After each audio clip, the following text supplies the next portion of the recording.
The fluorescent lights hummed overhead in a rhythm that sounded almost like breathing.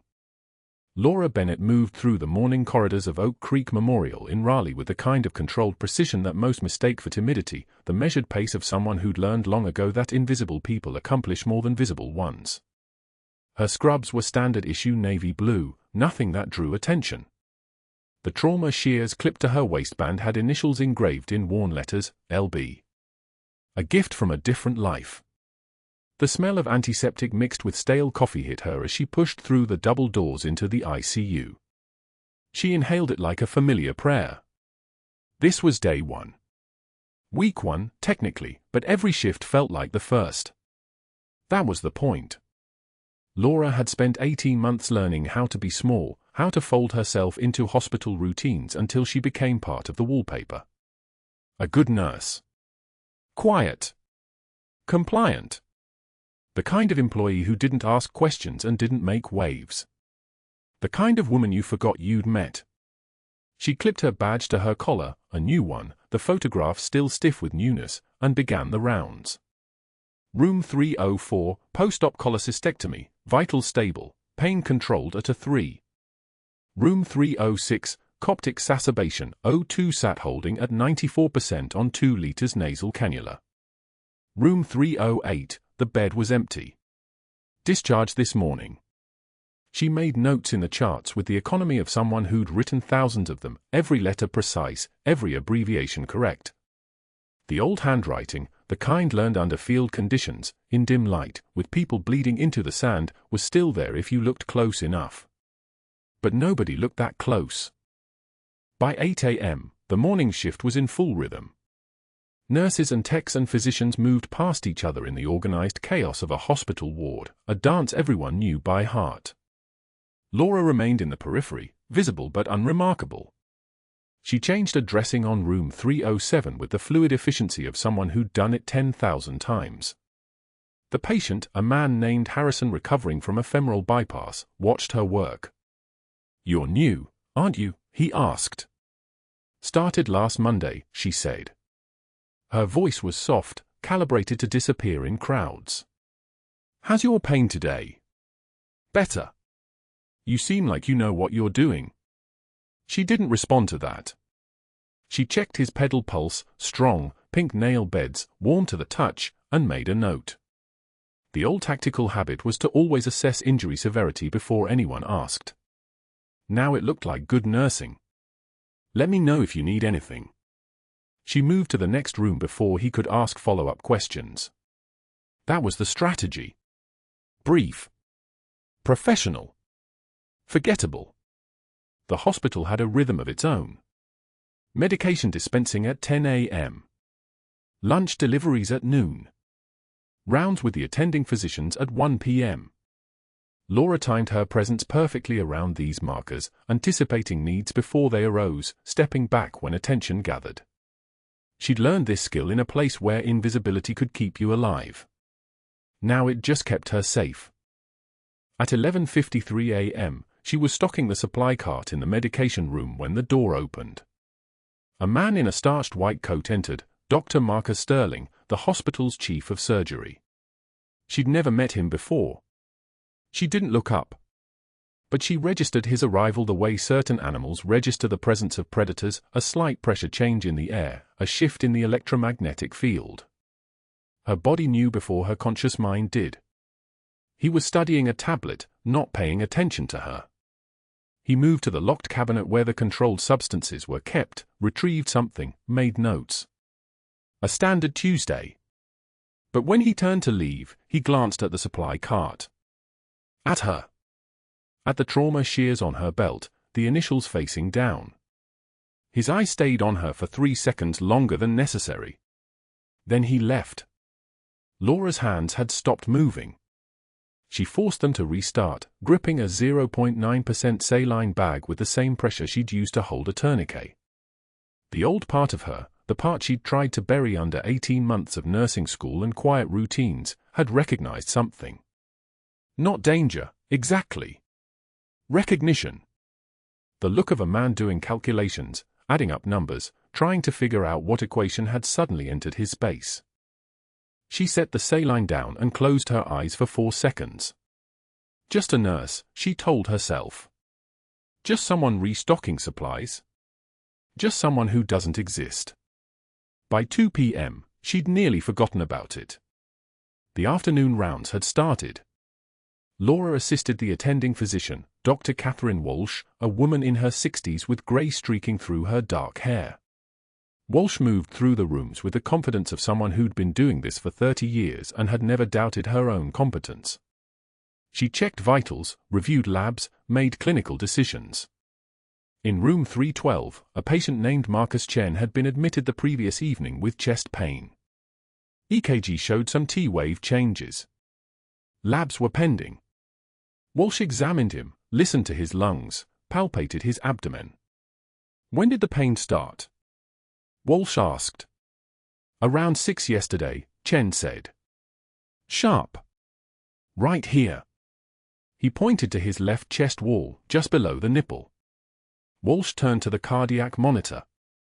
The rhythm strip was slightly irregular, some premature atrial contractions mixed in with normal sinus rhythm.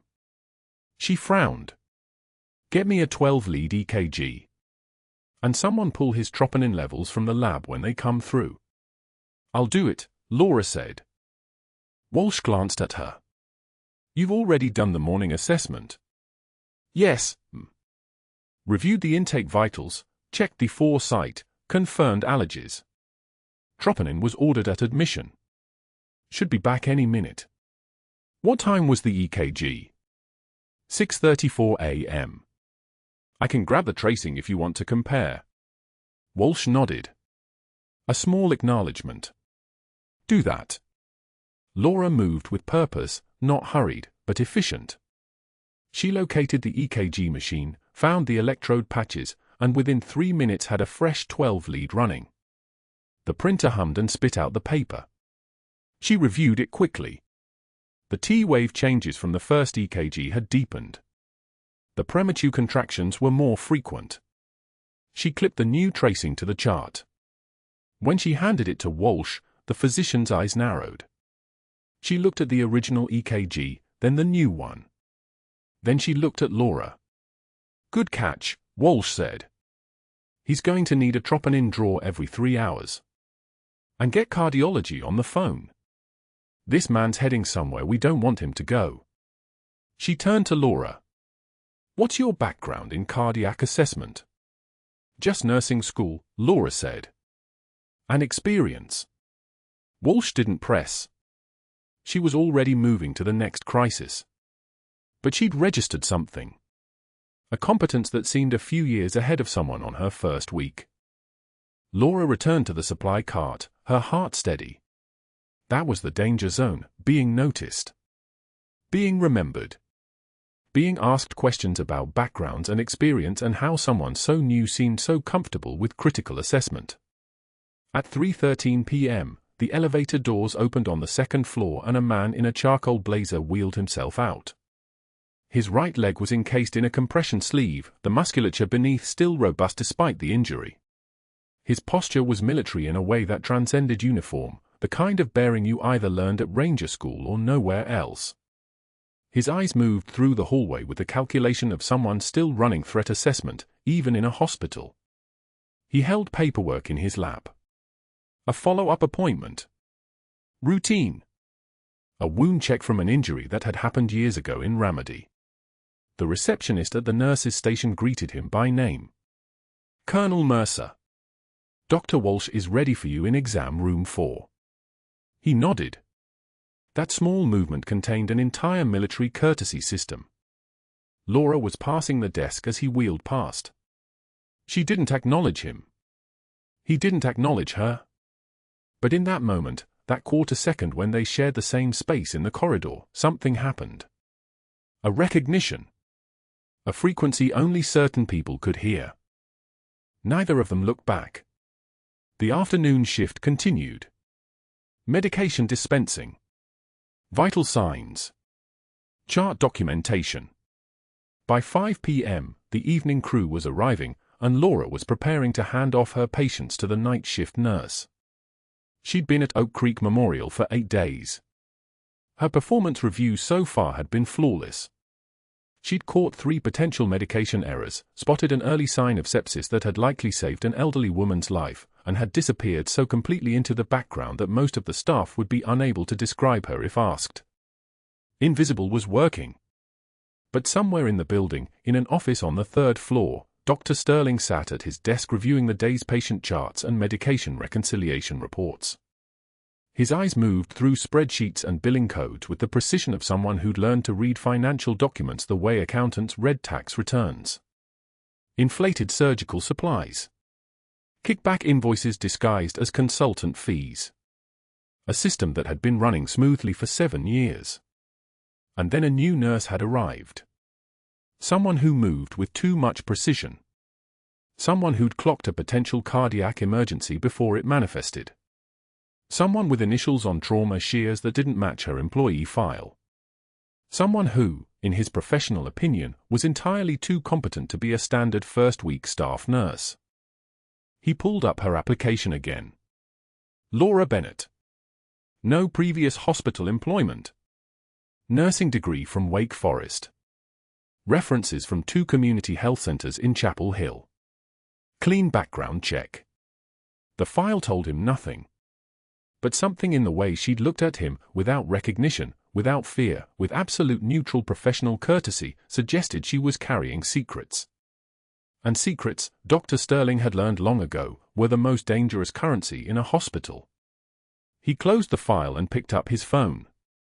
Dr. Sterling's office overlooked the parking structure where the rain hammered against the windows in late afternoon sheets.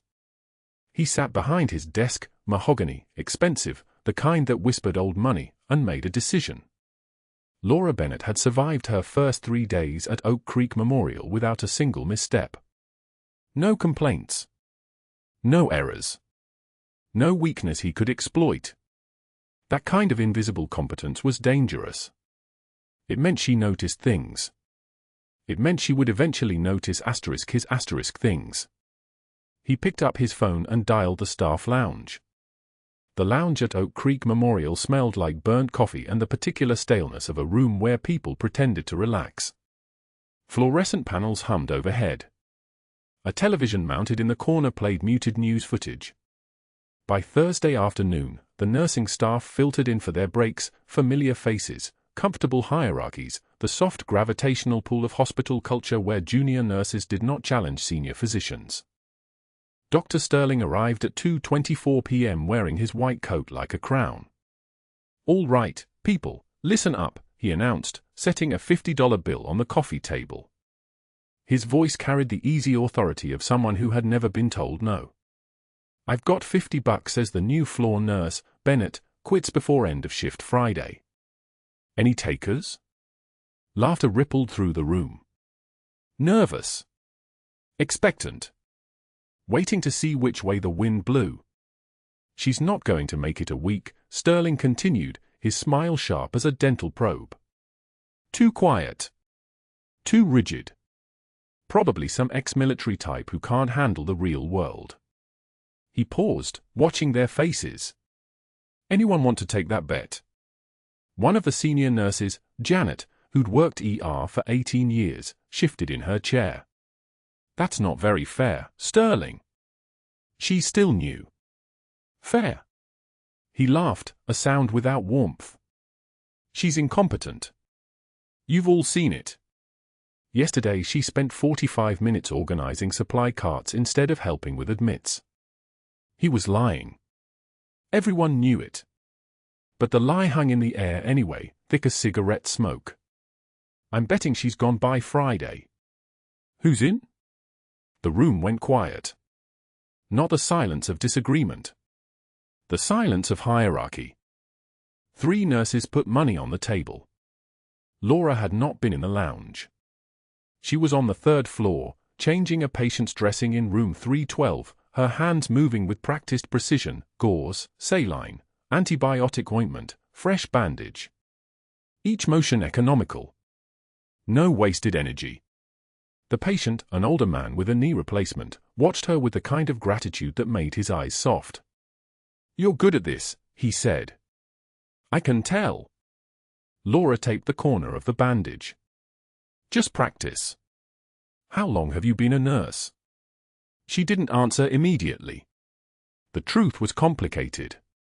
Senior Chief Petty Officer Laura Bennett had been a combat medic for 12 years. A trauma surgeon's hands in a field hospital. The person who decided if a Marine lived or died in a tent outside Fallujah with nothing but morphine and prayer and the weight of knowing you were all that stood between a 19-year-old and a flag-draped casket. But that woman, that life, was supposed to be buried. Sealed. Treated like a classified file marked * do not open star. Long enough, she said finally. By Friday morning, the lounge whispers had found their way to Laura like water finding cracks. She overheard them by the medication dispensary. Heard her name. Heard the bet. Heard Sterling's dismissal of her worth reduced to a $50 wager between people she'd never spoken to. She had trained herself not to react to smaller humiliations. This was just noise. Institutional noise. The kind of thing that happened when you tried to disappear into a system. She was wrong. At 12:23 p.m., the cafeteria hummed with the usual Friday crush. Hospital staff in scrubs and street clothes queued for lunch. Laura moved through the line with her tray, grilled chicken, steamed vegetables, water, and was walking toward the small table in the corner where she always sat alone when Dr. Sterling materialized from the crowd like a predator that had been waiting in tall grass. He did not bump into her. He did not accidentally collide. He deliberately angled his shoulder into her tray, a movement calculated and precise. The tray tipped. Grilled chicken scattered across the tile floor like casualties. Vegetables rolled in 3 directions. Water splashed across her scrubs. The room went quiet. "Oh, so sorry," Sterling said, "not sorry at all."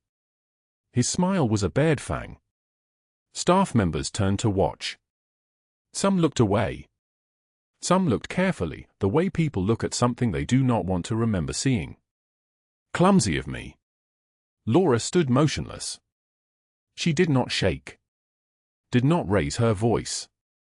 The control in her was absolute, the kind of control that comes from having held a suction tube in a wound the size of a fist while your hand stayed steady as surgical steel. She looked down at the scattered food. Then she looked at Sterling. "It's fine," she said quietly. "I'll get another tray." She turned to leave. "Wait." Sterling grabbed a patient chart from a nearby counter, he'd positioned it there beforehand, she realized, and dropped it at her feet. The sound of its striking tile echoed. He leaned forward, his voice carrying through the cafeteria like a broadcast, "Pick that up, sweetheart." The word tasted like something toxic. Laura stood absolutely still. She took one measured breath. The kind of breath she'd taught Marines to take in the moment before they had to move under fire. Everything in her was a coiled spring wrapped in silk. She felt the tears rise, hot, unwanted, betraying, and let one escape. Just one. She did not wipe it immediately. She let it sit on her cheek for exactly 2 seconds while she maintained eye contact with Sterling. Then she wiped it away without breaking his gaze. When she spoke, her voice was quiet. Steady. The steel underneath so obvious now that it seemed impossible no one had heard it before. "I've picked up pieces of people under mortar fire, Doctor. This is nothing." She picked up the chart. Set it on the counter. Walked out of the cafeteria with the deliberation of someone leaving a crime scene. The room remained silent for 3 heartbeats. Then the fluorescent lights hummed louder, or maybe that was just Sterling's face, burning red as he realized she had not broken. Had not folded. Had not given him the performance he'd purchased with his cruelty. One nurse pulled her money off the lounge table. The appendectomy was scheduled for Tuesday morning. A routine procedure, a 64-year-old man with acute appendicitis, pre-op blood work clean, no complications listed. Laura assisted in the OR, her role secondary but essential, moving anticipating the surgeon's needs with the kind of precision that made the scrub nurse's job easier. The surgical team included Dr. Halloway, one of Oak Creek's better surgeons, and a patient named Colonel Marcus Bradford. He was not the primary case. He was a consult for the patient's hypertension management, sitting in the corner of the OR in full surgical gear per protocol. Older, grey at the temples, with the kind of posture that announced military service to anyone trained to recognize it. He watched the appendectomy with the particular attention of someone used to assessing threats and competencies. Laura's sutures were perfect. Not textbook perfect, something more than that. Field perfect. The kind of knot work that comes from tying them on skin in a tent where the power might cut out and you would have to finish in lamplight. Her fingers moved with a musician's economy. Each loop controlled. Each pull the exact tension needed. No fumbling. No hesitation. The pattern of her work was instantly recognizable to anyone who'd stood over a casualty in Ramadi. Colonel Bradford's eyes narrowed. He stepped closer, ostensibly to observe the final closure. His voice was low, for her ears only. You tied those knots in a field hospital. I've seen that pattern before. Laura did not look at him. She continued placing sutures. Her voice was equally quiet. Just technique, sir. Ramadi, he asked. Her hands paused for a fraction of a second. Then they continued moving. 1 suture. 2. 3. 3rd Battalion, 5th Marines, he pressed. Charlie Company surgical support. She tied off the final knot. Perfect. Held the suture material for the next closure. I don't know what you mean, sir, she said. But the colonel smiled, a smile that said he knew exactly what she meant. The room around them continued its choreography, the beeping of monitors, the surgeon's low conversation about the appendix condition, the scrub nurse's silent efficiency. No one else heard the exchange. No one else would know that in the span of 30 seconds, a colonel had recognized a senior chief petty officer buried inside a floor nurse's scrubs. He would remember that. Would hold that knowledge with the particular respect of a man who'd served long enough to understand that the quietest people in a room were often the ones holding everything together. Laura finished the procedure without another word. When she stepped back from the table, her hands were steady. The colonel's eyes followed her as she moved, not threateningly, but with the careful attention of someone who had just realized he was standing next to a soldier who was trying very hard not to be found. Evening rounds at Oak Creek Memorial moved with the rhythm of a ship settling into night watch. Laura pushed the medication cart down the second-floor corridor, her scrub still damp from the afternoon shift. The colonel dozed in room 247, his leg elevated, the surgical site holding clean. She'd checked on him 3 times, more than protocol required, less than her instinct demanded. His eyes had followed her each time, a question he hadn't asked yet hanging between them. The fluorescent lights cast everything in institutional blue-white. Somewhere below, the ER hummed with the usual Tuesday chaos. A drunk driver. A kitchen knife wound. The rhythm she'd learned to ignore. She was reaching for the blood pressure cuff when the world stopped sounding like a hospital. The explosion came first as pressure, a concussive wave that rattled the medication cart and sent a tray of instruments clattering across the linoleum. Then came the sound. Not the boom of the blast itself, but what followed, the shattering of every window on the second floor facing the parking structure, a sound like 1,000 glasses breaking simultaneously, overlaid with the shriek of metal tearing itself apart. The lights flickered. One went dark. Then another. Laura moved before her mind caught up. No hesitation. No calculation. The colonel was already trying to sit up as she crossed the room in 3 strides, her body curling over his bed just as the first wave of shrapnel came through the window like angry hornets. Glass fragments and twisted metal screamed past her back. Something caught her left shoulder blade, not a graze, but a solid impact, a piece of steel the size of a playing card punching clean through fabric and skin, lodging deep between her ribs and spine. The pain was electric, singular, overwhelming. She didn't cry out. Didn't flinch. Her body had learned long ago that pain was information, nothing more. Stay down, she said. Not a request. The colonel's eyes widened, not from fear of the blast, but from the voice that had just given him an order. The voice of someone accustomed to being obeyed. The shrapnel stopped coming. The emergency lights kicked in, bathing the room in a hellish red glow. Laura could feel her own blood, warm and wet, spreading down her back and into the waistband of her scrubs. She could feel the ragged edge of the wound, the cold kiss of air on exposed tissue. She filed it away. Triage protocol, treat the life threat first. The colonel's right leg was bleeding. Not seeping. Bleeding. The surgical site had reopened, the sutures blown apart. Arterial spray would follow if the femoral artery had been breached. She was already moving, her hands reaching for the emergency kit mounted on the wall beside his bed, muscle memory taking over, stripping a tourniquet free with one hand while her other pressed directly over the wound to check the bleeding pattern. "Talk to me," she said. "Not a question. Medic to casualty. You with me, Colonel?" Window came through. His voice was shaky, shock already creeping in, his eyes unfocused. "I know. Pressure's dropping on you now. Normal response. We're going to talk through it." She wrapped the tourniquet just above his knee and cranked it tight, the ratcheting mechanism making 3 sharp clicks. The bleeding slowed. Didn't stop. She'd need the chest kit. But first. "What's your name?" she asked him, her eyes tracking his pupils, watching for the telltale dilation of shock state hypoxia. "Marcus. Colonel Marcus Halloway." "Marcus. How many firefights in Ramadi?" He blinked at her. Blinked again. 17. 18 if you count. That's enough times to know pain isn't the boss of you. She was already unwrapping the pericardiocentesis kit with one hand, her other still maintaining pressure on his leg. A 14-gauge needle. Sterile tubing. A cardiac syringe for fluid extraction.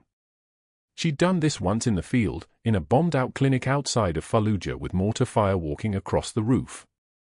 She'd done it 12 times since in training. She'd never done it in a hospital. She would now. "Listen to me," she said, her voice dropping into the cadence of command. The cadence that had talked scared Marines through shock on stretchers, that had guided junior medics through hemorrhage control in the dark. "Your old shrapnel, the piece we worked around in surgery, it's shifted. I can hear it in your breathing. There's fluid building around your heart. That's why you're lightheaded. That's the pressure you're feeling. We're going to fix it." She found the space between his ribs, the 4th intercostal space, mid-clavicular line, the anatomy map burned into her hands, and prepped the skin with an alcohol swab. Her shoulder blade screamed at her. Blood continued to run down her back. She filed it away. "Triage. Breathe for me. In through your nose," she said. "Hold it." The needle went in. Past skin. Past fascia. Into the pericardial space with a small but unmistakable give. The syringe drew back dark fluid, blood. 3 milliliters. 5. 8. With each withdrawal, she watched his breathing ease. Watched the color return to his face. Watched his pupils stabilize. "O2 sat," she called out, forgetting for a moment that she was in a hospital where someone should have been monitoring these things. Where someone should have been there. No one answered. She grabbed the pulse oximeter from the wall unit and clipped it to his finger. The numbers climbed, 68. Already dropping fast with a cardiac tamponade. She pushed fluids, a rapid infuser line she'd started while talking to him, pushing normal saline at maximum pressure. The numbers began their climb, 72. 79, 85. 88, 92. Stable. His breathing steadied. The grey retreated from his face. Only then did she notice the alarms. The overhead intercom crackled. "Code blue, 2nd floor. All available," the voice cut off. Restarted. "Repeat, all available personnel to 2nd floor. Unknown patient." Unknown. That would be her. The blood loss, the shock, the the shrapnel wound she'd tucked away because there were more urgent problems. Her vision swam for a moment. She steadied herself against the bed rail. The colonel's hand found hers.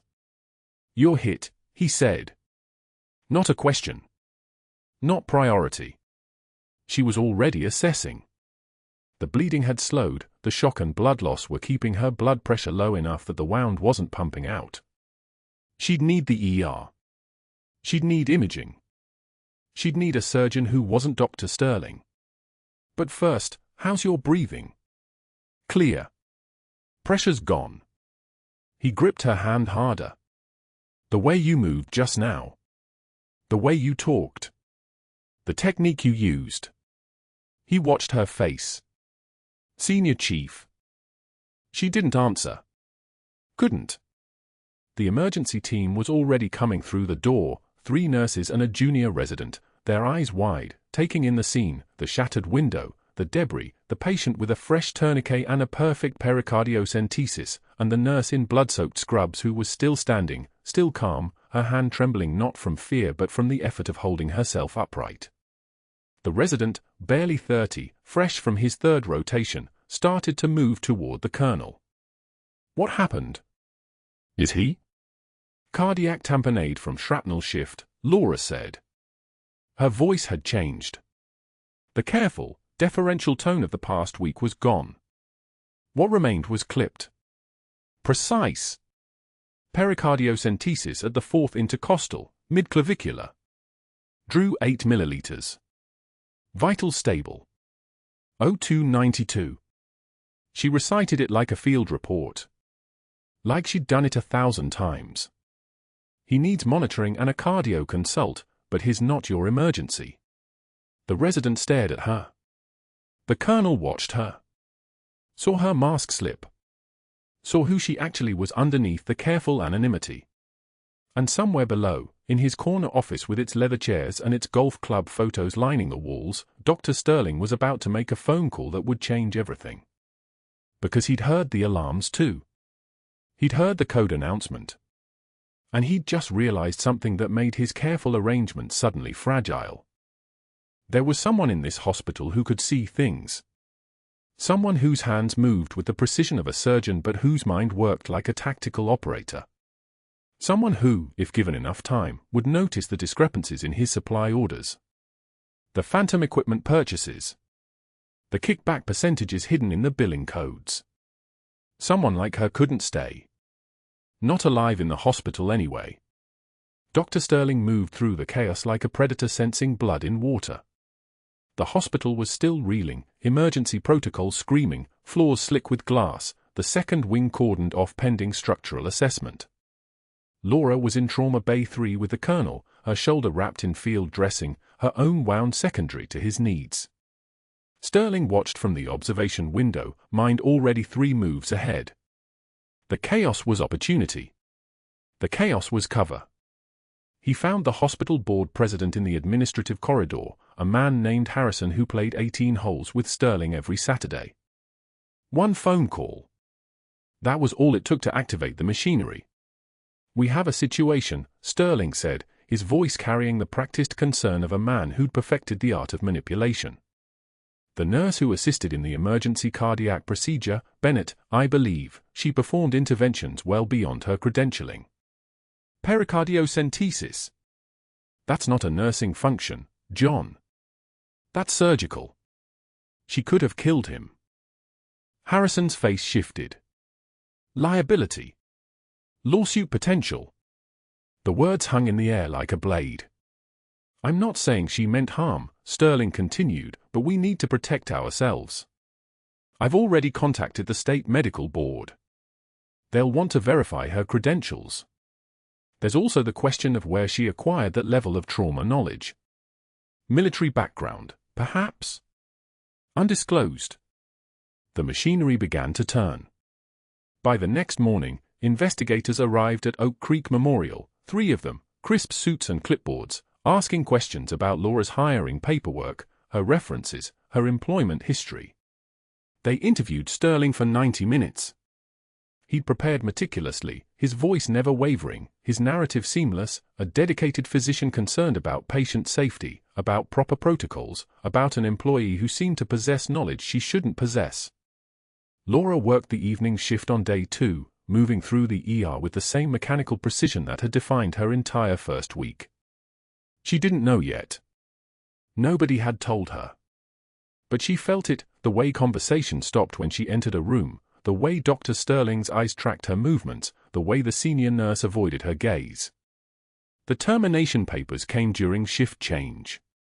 Her shift supervisor, a woman named Patricia who'd actually been kind to her, delivered them with visible discomfort. The language was clinical and devastating, falsified credentials. Reckless unauthorized procedures. A threat to patient safety.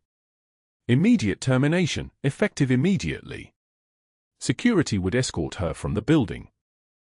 Laura read the papers once. Then again. Her hands didn't shake. Her voice didn't crack.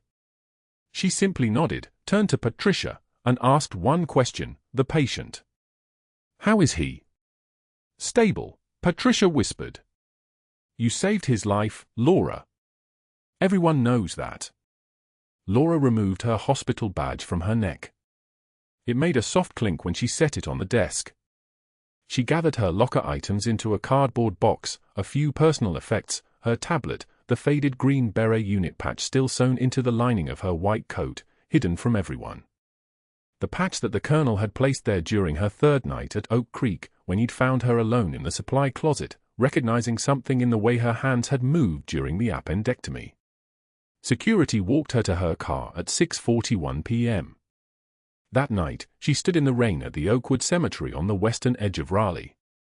The headstone read, Marcus James Bennett, 1984 to 2011. Navy SEAL. Beloved husband. It had been 13 years. 13 years of learning to live without him, 13 years of the guilt that came with surviving when he hadn't, 13 years of running from the identity that had killed him in small, invisible ways before the IED in Helm and Province finished the job. The rain fell in sheets, hammering the cemetery grass until it was indistinguishable from mud. Laura knelt, her jeans soaking through, her hands gripping the headstone like it might anchor her to something solid. "I tried," she whispered. The rain swallowed her words. "You told me to disappear. To find something quiet. To just be small and invisible and normal." Her voice broke, not from emotion, but from the weight of 13 years pressing down at once. "I got the job. I kept my head down. I didn't talk to anyone. I didn't tell Jackson about any of it. I was doing everything right." She pressed her forehead against the cold stone. "But I failed, Marcus. I failed us both." The rain ran down her face, mixing with tears she didn't remember shedding. "I couldn't stop myself. When I saw that patient on the table, when I recognized the wound pattern, I couldn't just watch. I couldn't just be a nurse. The moment they wheeled him in, I was back in Ramadi. I was back in the field. And now I've lost the only normal thing I had." The cemetery was empty. Just rain and headstones and one woman kneeling in the dark, her voice raw with the kind of grief that comes from losing the same person twice, once to war, and once to the part of herself that war had made her. She sat there for 40 minutes. The rain soaked through her jacket. Her shoulder throbbed where the shrapnel had torn through muscle and bone. But pain was information, and right now the information was simple. She had failed at the only mission that mattered, protecting her son from the truth of who his mother was. By midnight, Laura had packed 2 suitcases. Her apartment in downtown Raleigh was a short lease, month to month. She'd chosen it deliberately, never unpacking fully, never putting pictures on the walls. The MacGuffin, that faded unit patch, she wrapped in brown paper and nearly threw it in the trash. Her fingers hovered over the bin for 30 seconds. This piece of fabric, sewn into a coat lining by a colonel who'd recognized her in the space of a single surgical procedure, was the only evidence that the past 13 years had happened at all. She didn't throw it away. Instead, she folded it carefully and placed it at the bottom of her suitcase. The second suitcase held her son's childhood, birthday card she'd saved, school photos, a newspaper clipping from his varsity basketball championship in junior year. He was 16 now, old enough to make his own choices, old enough that she could disappear and he could move in with her mother in Charlotte. She could leave a note. She could wire money anonymously. She could become someone else, somewhere else, the way she should have done 13 years ago. She was zipping the second suitcase at 1:13 a.m. when her phone rang. The number was unfamiliar.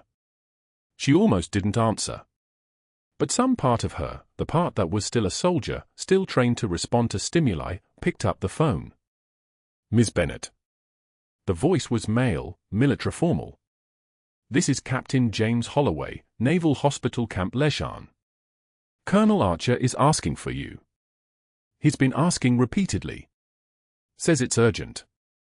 Laura's breathing stilled. How is he? She asked. Stable. Better than stable, actually. But he won't stop saying your name. He keeps asking the nurses where his medic went, what happened to the woman who saved his life. He's a high-value asset, and right now his stress levels are becoming a medical concern. If you could. I can't, Laura said. She hung up. But the phone call had done something. It had broken the sealed chamber of her despair. The colonel wasn't just a patient she'd saved. He was real. He was alive. He was asking for her. She sat on the edge of her bed, suitcases open on either side like the pages of a book she was closing forever, and she understood in that moment what Marcus had never been able to tell her: running doesn't work. You can fold yourself smaller and smaller, disappear into quiet jobs and anonymous apartments, but the part of you that matters, the part that runs toward burning vehicles and saves strangers' lives, that part doesn't disappear. It just waits. It just watches. And sometimes, if you're lucky, it gets caught. The knock on her apartment door came at 2:38 a.m. Laura didn't move from the bed. She'd locked the door, pulled the curtains, turned off the lights. Whoever it was could go away. The knock came again. Harder. Ms. Bennett. A woman's voice. Young. I'm Jackson Bennett's teacher, Ms. Reeves. Your son called me. He said you were leaving, and the voice broke slightly. He asked me to come here. He's on his way.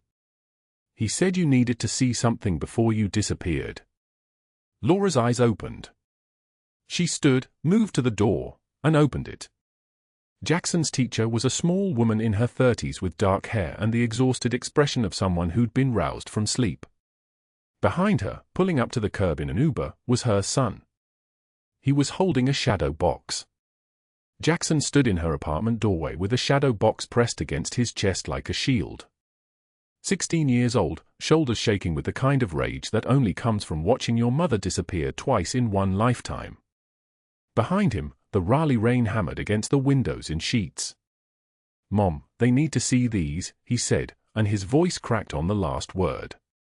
He opened the box. Inside, arranged on dark blue felt, 2 bronze stars, their ribbons still vivid. A purple heart with its purple silk band. And at the center, the weight of everything she'd buried, the Navy Cross, hanging from a ribbon the color of old blood. Laura's hands froze mid-tape on a cardboard box. She couldn't speak. Couldn't breathe. You can't let him win, Jackson continued, stepping into the apartment. Rain dripped from his jacket onto the hardwood floor. You can't disappear because some fraud in a white coat decided you were inconvenient. Dad wouldn't have wanted this. And I know you're scared, but I'm not leaving without you. The pericardiocentesis had saved the colonel's life. Laura's own shoulder blade was still wrapped in gauze beneath her shirt, the wound from the shrapnel stitched with 12 careful sutures. She'd counted them in the mirror that morning, noting the entry angle, the depth, already calculating healing time with the precision of someone trained to estimate survival odds. But that didn't matter anymore. Dr. Sterling had made sure of it. She looked at her son's face, Marcus's jawline, her own eyes, and something inside her that had been fractured since the grey finally held. 40 minutes later, they pulled into the hospital parking lot where the IED blast had carved a blackened arc through the concrete. The emergency board meeting was already in session, voices echoing from the conference room on the 3rd floor. Jackson had called ahead. The colonel had called ahead. And apparently, people who'd served under Senior Chief Petty Officer Laura Bennett were still, after all these years, people who answered when she needed them. Jackson walked into that conference room first. The voices stopped. The room went dead silent. He didn't introduce himself. He didn't ask permission. He simply stood there, 16 years old and radiating a composure that had nothing to do with his age, and spoke 6 words that would echo through Oak Creek Memorial for years. My mother is Senior Chief Petty Officer Laura Bennett. Laura stepped through the doorway behind him, still wearing the blue jeans and grey sweater she'd been packing her apartment in. The hospital CEO's mouth opened and closed. 2 board members exchanged glances. At the far end of the table, Dr. Sterling's coffee cup froze halfway to his lips. I need to read something, Laura said. Her voice had changed somewhere between the grave and this room. It wasn't deferential anymore. It wasn't quiet. It was the voice of someone who had performed pericardiocentesis with a chest tube kit while her own blood soaked through her scrubs. This is my service file. I'd like you to hear it. She opened the folder Jackson had brought. The words were her own, recorded in official military documentation. Surgical teams led in field under direct fire, Ramadi, Jolin District, multiple 2007 to 2008 deployments. Combat trauma classification, 47 emergency field procedures documented, 43 patients returned to duty status. Cardiac procedures, 8 successful pericardiocentesis operations under hostile fire conditions. Estimated lives saved through advanced field medicine, 214 military personnel. She paused. 1 measured breath. That was what I did before I stopped. Before I chose to become invisible. The conference room door opened again. The colonel entered in dress uniform, his Class A's pressed sharp enough to cut, his ribbons arranged in perfect order, his presence making the air pressure change. He was no longer the post-operative patient they'd seen in the hospital bed. He was command. Petty Officer Bennett saved my life 3 days ago, he said flatly. But that's the least of her service record. I'm here to ensure you understand exactly who you fired. He looked directly at Dr. Sterling, and Sterling's face had already begun its slow drain of color. Bronze Star for leadership under fire, Sanjin Valley, Helm and Province. The room absorbed this. 2nd Bronze Star for innovation in emergency surgical procedure development. Procedures still taught at Bethesda Naval Hospital. Sterling reached for water. His hand was shaking. Purple Heart. 2 of them. Shrapnel injuries in 2008 and again last Tuesday when she threw her body over a patient during an active attack and prevented a fatality. The board members were leaning forward now, their expression shifting. This wasn't a competence question anymore. This was a betrayal question. A Navy Cross. The colonel's voice dropped. For pulling 5 Marines from a burning vehicle in Ramadi while returning enemy fire. All 5 survived. 1 is now a general. The silence lasted exactly 3 seconds. Then the conference room door burst open again, and 2 federal investigators entered with the kind of authority that made everyone's shoulders straighten. Their badges flashed in the fluorescent light. Boots on tile. 1, 2, 3, 4. Dr. Sterling, the lead agent said. Not a question. A command. Sterling stood up. He was pale now, genuinely pale, his arrogance replaced by something rawer, the first realization that this was happening, that it was actually happening, that his calls to the board president and his network of favors meant nothing when federal investigators were involved. We're here regarding irregularities in your surgical equipment ordering, the agent continued. Specifically, the ones flagged by Jackson Bennett when he reviewed the files his mother brought home. We're expanding our inquiry into your financial records, your insurance billing practices, and your relationships with medical supply contractors. You're not under arrest yet, but you are being placed on administrative leave, effective immediately. Dr. Sterling's mouth opened. Nothing came out. The CEO of Oak Creek Memorial stood up. She was a woman who'd been practicing medicine for 34 years, and her voice, when she spoke, carried the weight of someone who'd just realized she'd hired a criminal. She looked directly at Sterling, and her expression cycled through anger and disgust before settling on cold calculation. "Dr. Sterling, you are terminated for cause. Your medical license is suspended pending investigation. You will surrender your credentials and your hospital ID before you leave this building. Security will escort you." Sterling tried to speak. "I have rights, I have representation.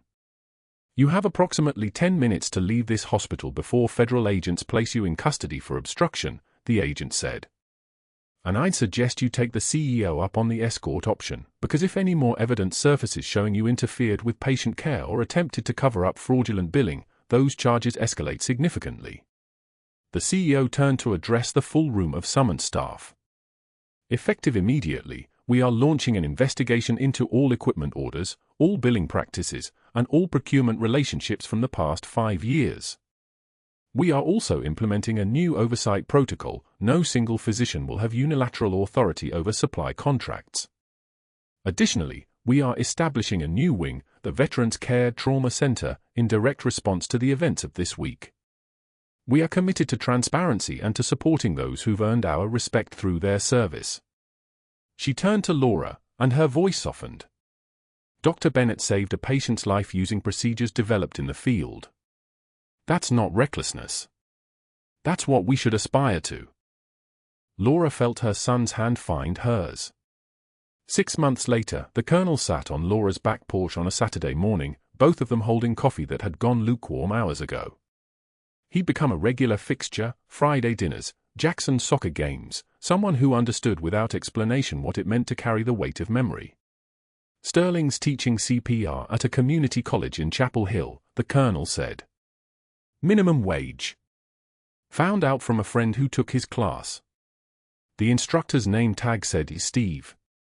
He flinches now when students call him doctor. Lost his pension. Lost his reputation. Lost everything that mattered to him because he couldn't leave well enough alone. Laura nodded. She'd already known that's what the Federal Bureau of Investigation's Victim Notification Service was for, but hearing it from the Colonel made it real in a way the formal letter hadn't. "It was enough," she said. "It was exactly enough." The next Monday, Laura walked through the doors of Oak Creek Memorial wearing the fresh navy scrubs of the Director of Emergency Medicine. The title felt strange on her shoulders, still too visible, still too much. But the Colonel had pulled her aside before leaving and reminded her of something she'd forgotten, that hiding was its own form of surrendering. She found the new nurse in Trauma Bay too, fresh out of her residency program, smart enough to be dangerous and humble enough to know she wasn't, holding a patient's hand the way people do when they think nobody's watching. Laura stood in the doorway and watched her for a moment. Then she stepped in. "Your suture technique on that arterial repair, excellent, not work. Tight, controlled, no excess tension. Shows you trained under someone who knew their way around a field situation," Laura said quietly. The young nurse looked up, startled at being seen. "That matters. How you hold a needle says everything about who taught you and what they survived. Never lose that." The nurse's eyes widened. Everyone knew who the new director was. Everyone knew what she'd done. But nobody expected her to care about the small things, the way a hand moved, the confidence in a tie-off, the difference between someone who'd just read a textbook and someone who'd learned in the dark. That evening, Laura hung her white coat in the director's office and noticed something she'd forgotten was there, the faded Green Beret unit patch the Colonel had given her, sewn into the lining by hand with careful stitches. His unit designation. His name written in permanent marker on the back. A reminder that some battles choose you, no matter how far you run, no matter how many times you try to disappear into the noise. She touched it once, just once, and felt the rough fabric against her fingertips. Not a trophy. Not a flag. Just evidence that she'd been part of something, had mattered to people, had left marks that couldn't be erased even when you tried. The trembling in her hands, the kind she'd trained away in Ramadi, wasn't fear. It was restraint. The kind that came from knowing you had power and choosing to use it carefully. Laura picked up the next patient file and stepped back into the hall, ready. Not all heroes wear capes. Some wear scrubs. What would you have done if you were standing in that conference room when the colonel walked in? Would you have told the truth about who you were, or would you have kept hiding? Comment below.